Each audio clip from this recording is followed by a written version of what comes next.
आज संध्या बेल जलखिया पकोड़ी छणा टी अधिक बन जाता तो ताको मु कौन कली आसतु वीडियो रे आगक देखा।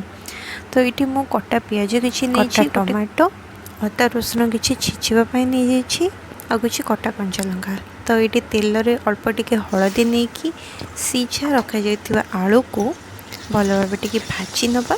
एमती कले आलू गुड़ा भांगीबनी झोल बेसी मिसबनी।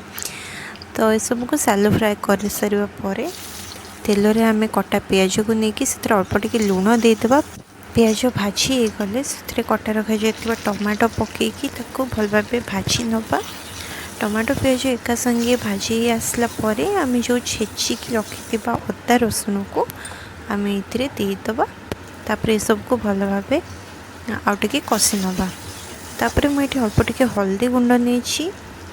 आपण चॉइस हिसाब से जहाँ भी सब ड्राई मसला पाउडर व्यवहार करने को चाहते नहीं पारे। मुझे जमी करी पाउडर टिके चिकेन मसला टिके जीरा पाउडर टिके नहीं और या भल भाव टिके मसला संगे मिक्स कर नौची।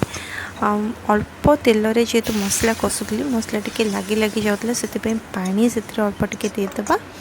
तापर मुझे दूसरी चिली पाउडर गरम मसला गुंड अल्प किछिटा कसूरी मेथी ये सब को भल भाव देकी कषि नबा।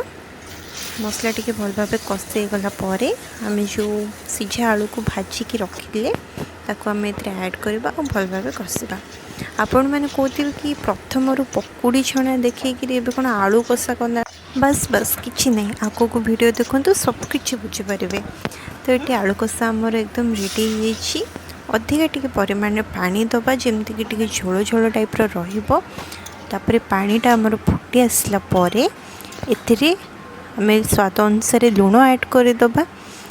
तापर झोलटा को भल भाव टिके फुटापी छाड़दबा।